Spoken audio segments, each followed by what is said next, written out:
Right. Good afternoon, everyone. My name is Emily Hopkins. I serve as the Director of Place at Newtown Macon.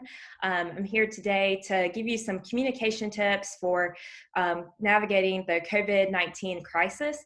I'm lucky to have some of my team members here with me today. We have Josh Rogers, our CFO and President of Newtown Macon, James Fritz, our CFO, and Aaron Keller, our Vice President for Development. So we all work at Newtown. We're a nonprofit that's focused on the revitalization of downtown Macon. Our mission is to attract, leverage, and invest in the self-sustaining transformation of downtown. And we do that by a lot of different ways, but one of the ways is to support our small business community, which is what we're here to do today. So let me pull up my presentation.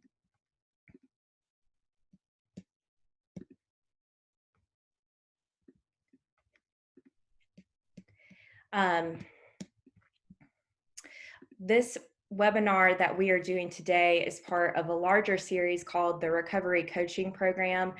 This program is meant to support small businesses and nonprofits in the Central Georgia region navigate the COVID-19 crisis. So we have several webinars with relevant and timely topics for you as small business owners and nonprofit leaders. You can see those here. If any of those are of interest to you, you can visit our website, newtownmacon.com/COVID-19 to sign up for additional webinars. You can also see some recordings on our YouTube channel, including this webinar, which we'll post later today. We also have some other great resources on that webpage as well, including a resource guide. And I would be remiss during a communications webinar not to plug our own social media at Newtown Macon. So be sure to follow us on Facebook or Instagram, Newtown Macon. Visit our website and connect with us. This is how we keep everyone informed of what's going on in downtown Macon, and also any kind of training opportunities like this webinar in our recovery coaching program. So we'll get right into it. Recently, I heard someone say that we are not socially distant, we're physically distant. And I think that's a really good way to think about this moment in time and how we're connecting with our constituents. You know, we still are craving connection. We still want to be socially engaged, and we are. We're able to do that because fortunately, we live in a digital world. And I think social media is a testament to that, and just how many people are using social media to connect with others at this time. There are 2.27 billion users on Facebook and Instagram, and 76% of those people log in every single day to those platforms. So that's an incredible audience and a great tool to use. And right now, Facebook usage has increased by 76% at this moment in time during this pandemic. That usage has increased by 76%, and engagement with posts has increased by 66%. So this is really great news for us as communicators and marketers.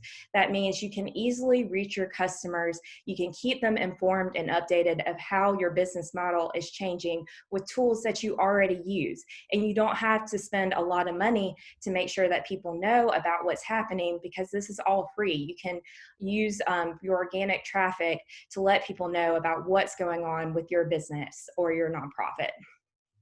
So today we have 6 tips for you on how to effectively communicate with your customers during a crisis. And the first of those is to stay informed. You want to be sure that you're up to date with any information that's coming from public health officials and from local authorities so that you can adapt and react properly to the COVID-19 situation.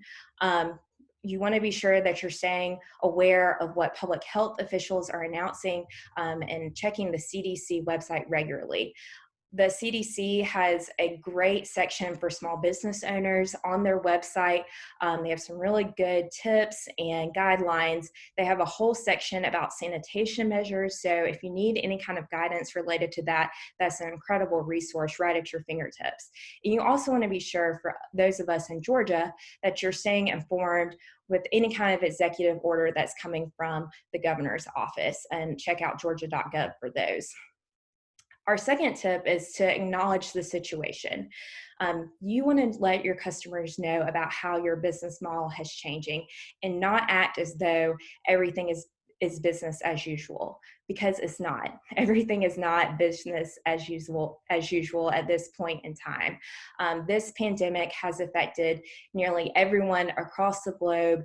It's something that's happening locally, nationally, globally. So to act as though nothing has changed is not a good strategy for your communication efforts. You want to let people know that you're aware of the situation and how you're dealing with the situation.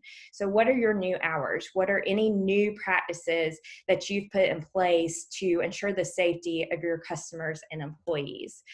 And you want to make your response to COVID-19 a key part of your marketing strategy. For us in Georgia, that means that we're complying with the minimum basic operations for reopening our business. If you are part of a specific industry, whether that's restaurants, hair salons, nail salons, all of anything like that, that you're aware of any additional measures that you need to implement in your business to keep your customers and your employees safe, and that you are communicating that to your constituents, that this is a major part of your communications plan, is to let people know how you're implementing these measures and how you are prioritizing their safety. And you want to do that by explaining how you're changing your operations. Update your customers on how your business model has changed. Are you opening your storefront, or have you decided to continue to do online sales? Let people know that either way. This goes back to acknowledging the situation, particularly for those of us in Georgia. Because of the executive order, everyone's wondering what businesses are doing at this point in time, whether or not they're reopening. So you need to make some sort of announcement to let people know what decision you've made about reopening and what you're doing to continue to serve them. And you want to be sure you're stating how you're prioritizing the health and safety of your customers' employees. And it's really important that when you make these posts that you do not get political. I think, unfortunately, a lot of things around COVID-19 have become politicized, and regardless of how you feel about anything, you do not want those feelings to be conveyed in your business post or be aligned with your brand. You want to keep everything kosher. This is a really great example from a business owner in downtown Macon, Scott Mitchell with Travis Jean Emporium, of how he let his customers know that he decided that he would continue his online sales, but he wouldn't reopen his storefront at this time. And I think this post is a really great example that he used a quote from a leader who he has found very inspiring to help explain to his constituents why he made the decision that he made. So this is a good example of a way to inform your customers of how you're changing your operations and how you're making big announcements about what's changing with your business model. And you also want to be sure that in addition to explaining how you're changing your operations, you're actually showing how you're changing your operations. So make it visual. If your employees are wearing masks now to protect themselves and customers, let people know about that. And you need to set clear expectations of what customers will experience when they step through your door. Because that experience is going to be different from what it was just 2 months ago in February. Everything's going to be a little bit different, and we've all implemented new procedures and policies. So you want to be sure that your customers are aware of those and set everyone up for success as people start coming through your door.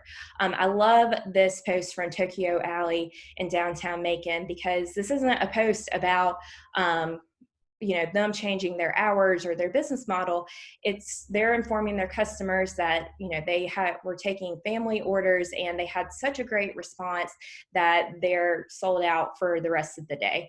But the thing that's so great about this is that, yes, that's the message, but you can see from this photo that they have changed their business operations. Even though they didn't state it in this particular post, you know that now their employees are wearing masks and wearing gloves, that they're participating in curbside delivery because the owner is bringing out an order to her customers. So this is a great way of how you can use your social media posts to continue to let people know how your operations have changed. Our next step is to make it as easy as possible for your customers to support you. You do not want a customer who has gotten off their couch, turned off Netflix, sat in this uncomfortable chair, opened their laptop to figure out how to place an order with you or figure out whether or not you're open, and they're scrolling through social media and they cannot figure your hours or how to make a purchase online. You do not want someone to look like this person in this photo. You want to make it as easy for your customers to support you as though they walk through your store to make a purchase. And the way to do that is to be sure that your information is consistent and up to date across every single platform and every single contact point. So you want to start with your online listing directories. I'm going to focus on Google Pages because every single business out there has a Google page, even if it's one that you're not controlling the content for. But also be aware there are other online directories like Yelp and TripAdvisor that you may want to look into how to update that information as well. So you want to be sure that you update your temporary hours. And this is a great example from another downtown business, Felicia's Cake Factory. So Felicia decided to reopen on Thursdays and Fridays. So you can see that her hours have been updated here. She wanted to be sure that her customers went directly to her Square site to make purchases, because that's how she wants people to make purchases at this time. So she's updated that information in her menu section. And if you click on this website button, it'll take you there as well. So she's done a really good job of keeping this updated. One thing to note, though, is that many Google pages will still say hours or service may differ and have this caution mark. And that is because Google has no way of knowing that the information that you have updated is completely up to date and accurate. Things are changing day by day and week by week. So they're trying to cover themselves by putting this disclaimer on these Google pages. So because of that, again, you need to be sure that your information is up to date across every single online platform you are utilizing. So if you have a website, you want to be sure that you're updating your hours and key contact information on your contact or about page, that all of that is consistent. And a best practice is to include a banner at the top of your website that includes all of that information. How have your hours changed? How has your business model changed? How can people continue to support you? And that way, by having this banner at the top of your website, people will know that this website has been updated recently, and they know that this is information that they can trust, versus not having this banner. They may still go to the contact page, but they have no way of knowing if you've recently updated that. But this banner ensures that they know this website is up to date and has been visited recently. And if you don't have a website, don't stress out about that, but now is the time to make a website or make plans for a website.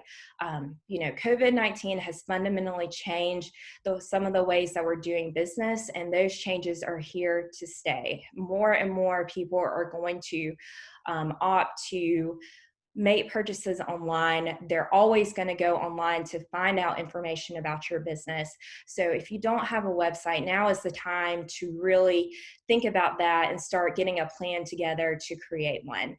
And that sounds really scary and daunting, but it absolutely does not have to be. There are lots of DIY options if you don't want to hire a web developer or don't have the budget to do that right now. Squarespace, Wix, Weebly, they are great options for someone who's a complete novice and doesn't have any kind of information about knowledge about HTML code. And if you can upload an attachment to an email, you can use any of these website builders. I personally really love Squarespace. I've made a few websites on that, and I love it because the templates are really tight and really beautiful. So it's really difficult to make it look bad, which is what you want. You want your website to look very professional. And if specifically you need to set up an online shop, Newtown has a webinar that you would find very helpful that you can find on our YouTube channel. We partnered with Erica Conley, a local social media consultant, and Erica Neubauer, a local web designer, to lead this webinar for us. And they provide some really great tips about setting up an online shop. They review great platforms to use and walk you step by step of how to actually set up those platforms. And they give you some really good information on how to build out the content in your website. So how to write a good product description, how to take good product photos, how to name your products so that they're searchable, so that you have a site that really helps sell your products. So again, you want to be sure that you have correct and consistent up-to-date information across all platforms. So Facebook, you want to be sure that your hours are up to date in your about section. So if you go to this left-hand side, click about on your page, your hours will come up, and it's super easy to edit them. You just click edit, and then you type in what your new hours are. One thing I highly recommend doing right now is to write a post with everything a customer needs to know about how to support you right now. What are your hours if you're open, a link to your online shop, how people can make a purchase with you.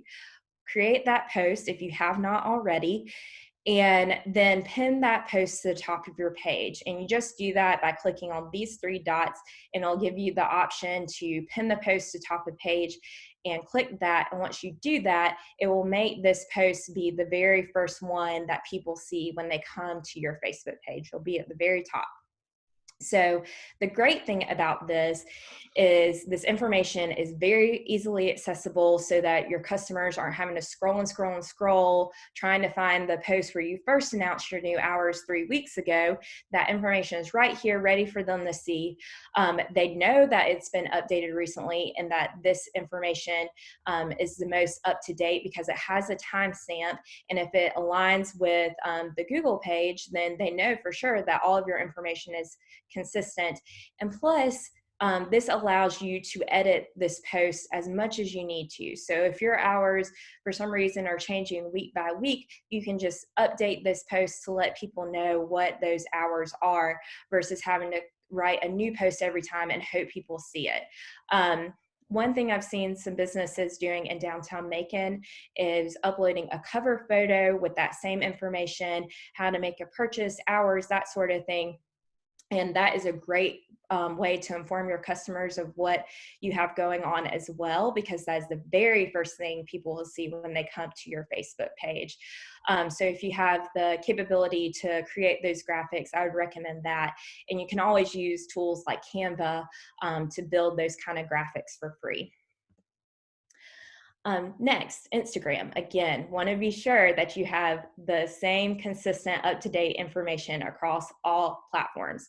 So with Instagram, you want to update that key information about your business model, how it's changed in your profile bio. So what are your hours? What's your contact information? How can someone make a purchase? And you know, if you need some help with that, this is a great template that from 7th Street Salvage.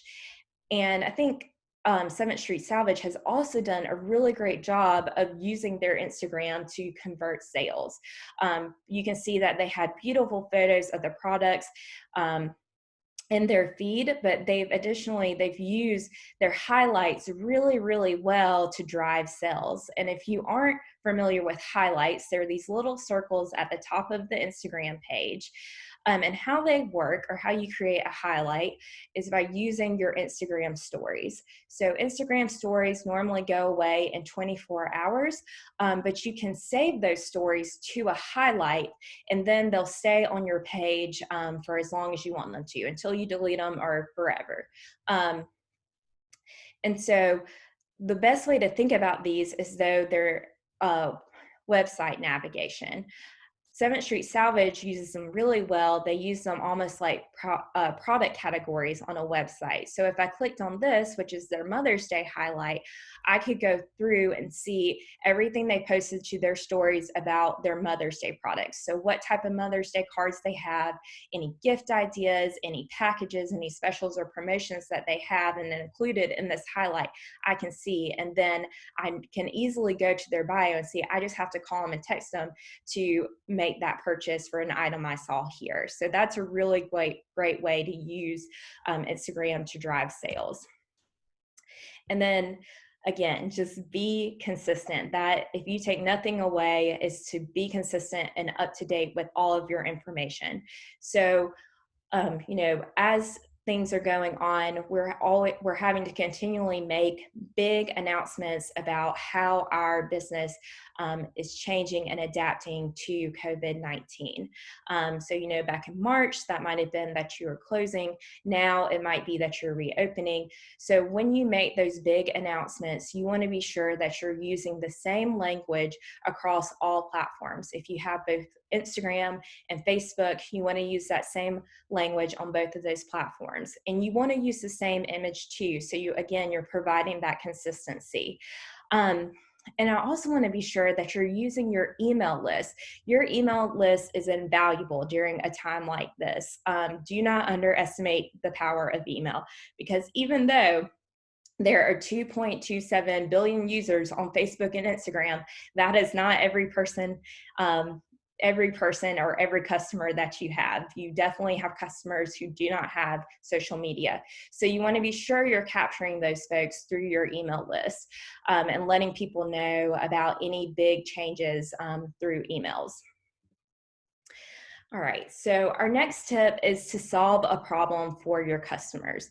And you as small business owners and nonprofit leaders are doing this every single day. This is the reason why we go into business. This is the reason why we pick the mission-related work that we do, is because we want to solve problems. We have creative ideas and creative solutions for problems that are out there for our ideal customers.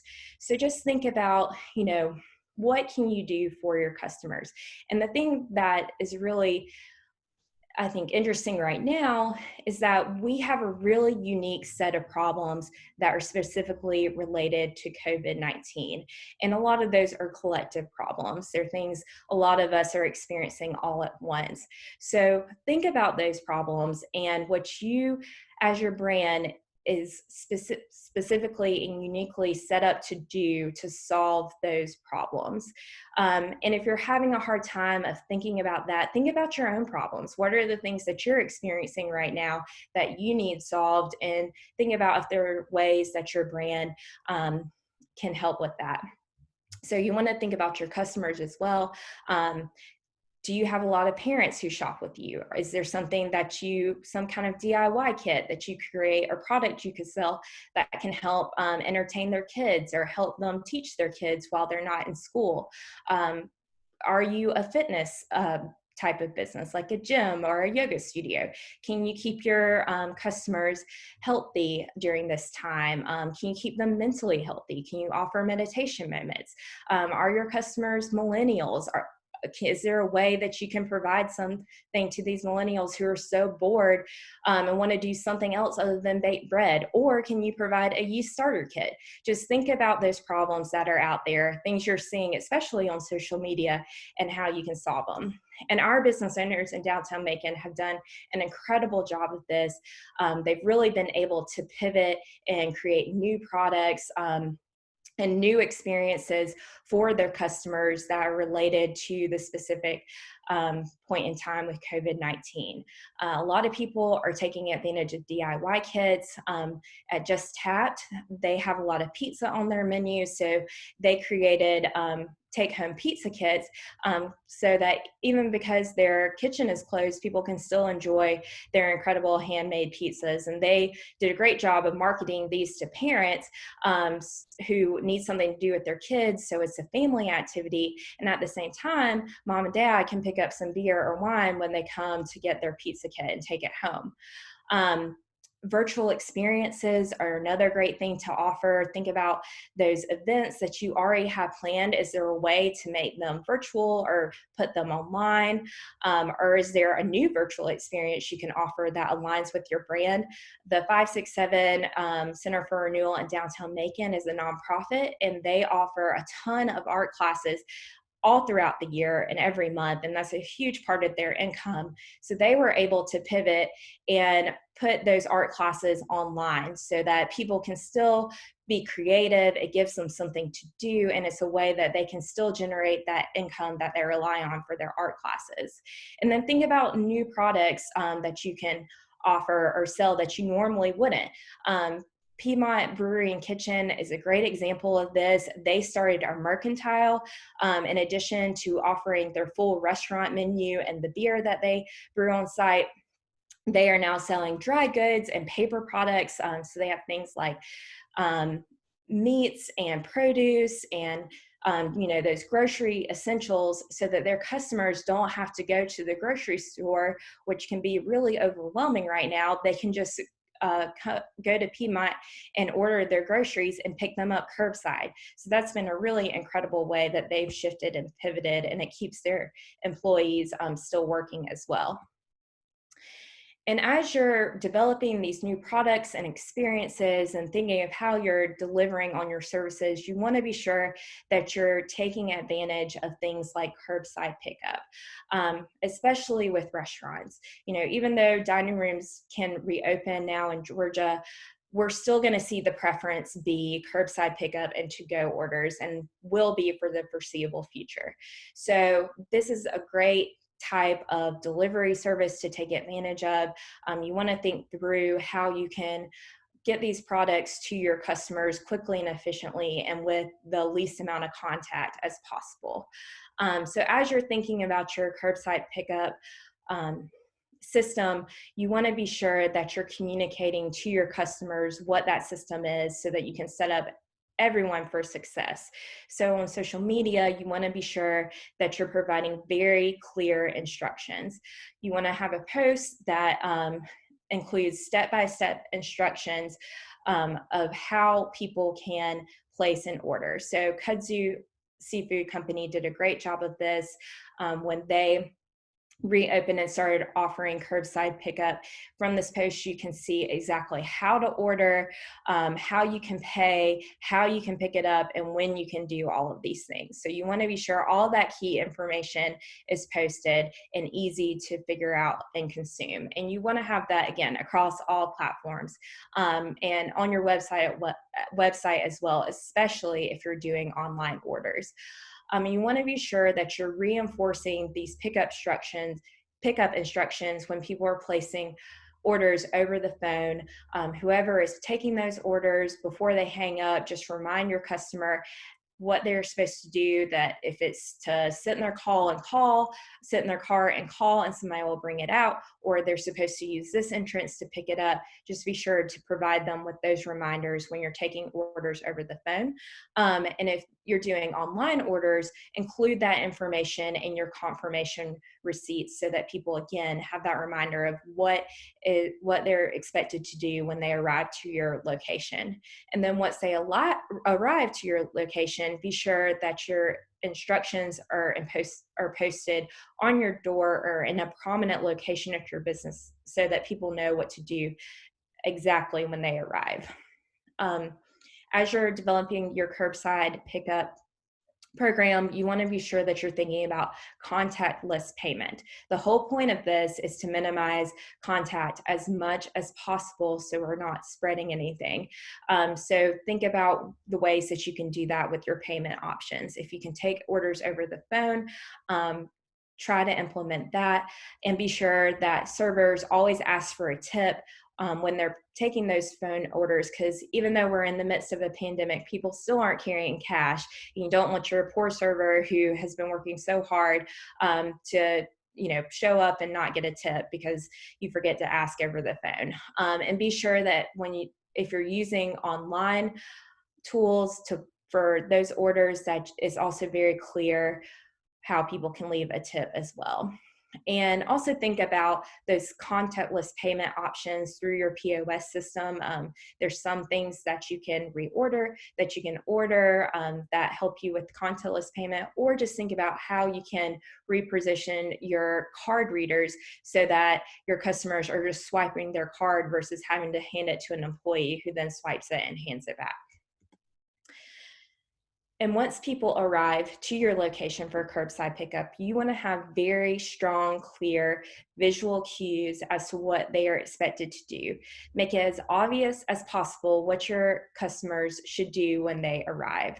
So if you do not want your customers to set foot in your establishment or even touch the doorknob, you need to have a barrier of some sort in front of your door, whether that's a table or a hostess stand or a stanchion.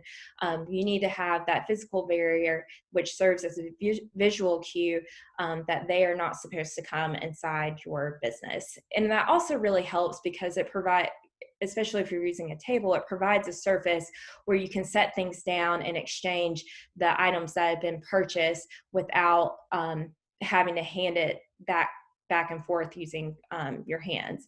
And you want to be sure that you have signs posted again with very clear instructions of what customers are expected to do when they arrive to your location.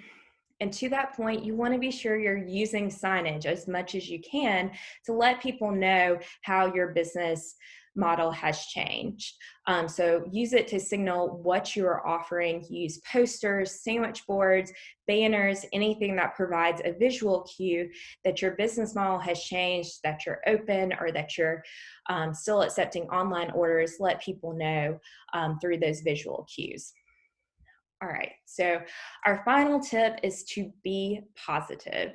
Right now in the midst of a pandemic, things can be really scary. Our news feeds can be filled with a lot of information that provokes anxiety or just makes us feel really uncertain about what's going on. So you want to be a ray of light through that darkness as you're thinking about your social media content. So share the good things that are happening at your business.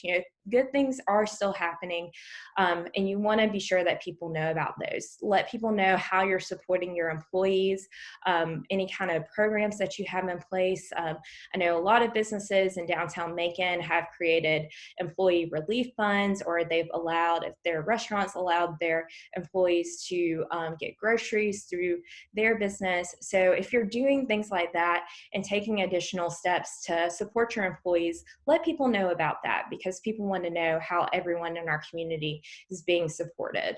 And let people know how you're making an impact in this community.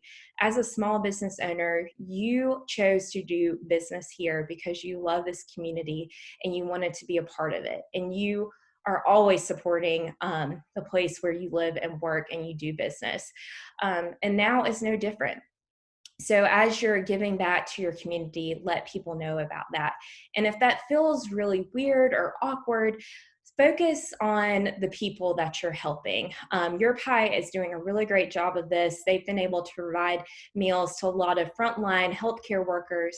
So rather than saying, we delivered another set of meals today, they're focusing on the healthcare workers that they're giving those meals to and talking about them versus making it solely about the business. So I think that's a really great way to approach it. And if those businesses post about you, if you're delivering meals to a hospital or you're sending packages to hospitals and they post about you and make a thank you post, feel free to share that. That's a great way to share that information as well. And again, just don't be afraid to share other people's posts when you're inspired, because we're all in this together. We're all looking for positivity, and any way that you can put that out there is going to make your brand a lot stronger. And so just wanted to leave you with a few final thoughts today, to remember that slow and steady wins the race. We're in this for the long haul. How we do business is going to change dramatically for the foreseeable future, for the next few months, for the next year. We really don't know how long it will take to resume to normal, and if we'll ever be able to fully resume to the normal we were experiencing just in February. So just think of that as you're transitioning your business model, and thinking about those problems that you need to solve, and as you take care of yourself. And I don't say that to scare or alarm anyone, but just to be sure everyone's aware that we are adjusting to a new point in time and a new way of doing business. Um, so this is a really great time to strategize as you have some extra time on your hands. Marketing is one of those things that always is pushed to the very back burner sometimes for small businesses. So this is a great opportunity to think about your marketing strategies and ways you can get good content to your customers that really help sell your products and services. I just wanted to highlight a few resources that I've found really helpful as I've been working on Newtown's social media and our communication efforts.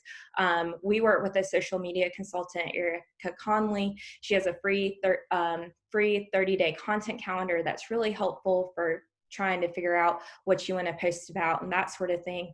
I participated in Samantha English's Marketing Academy for Small Businesses. She's a great 1-hour webinar that discusses the changes to Facebook and Instagram that are happening in 2020 that were already scheduled to happen prior to COVID-19, but it's a really great webinar to be aware of those kind of changes and how to adopt your marketing strategy. And right now, the University of Georgia has a whole slew of free online marketing courses on their website that you can participate in at your own pace. So they have things about how to build WordPress sites and online stores as well. So if that's something you want to do, that's a great resource. And there's another really good website called Reopen Main Street, which really helps you think about the long-term strategies you need to have for reopening your business and adapting your business model for this new point in time that we have. And finally, just want to tell you to breathe and take a deep breath and take care of yourself. If you ever need to take a break from social media, you're just overwhelmed by everything that's out there, and just need to take a few days to sit back and not post anything, that's perfectly okay. Social media is still going to be here when you get back. The world's still going to be here when you get back, but this is a marathon. This is not a sprint. We're having to make some really big changes really quickly. So if you need to take a break to be able to be sustainable and implement these changes in the long term, don't be afraid to do that. And with that, that's all I have today, and I'm happy to answer any questions.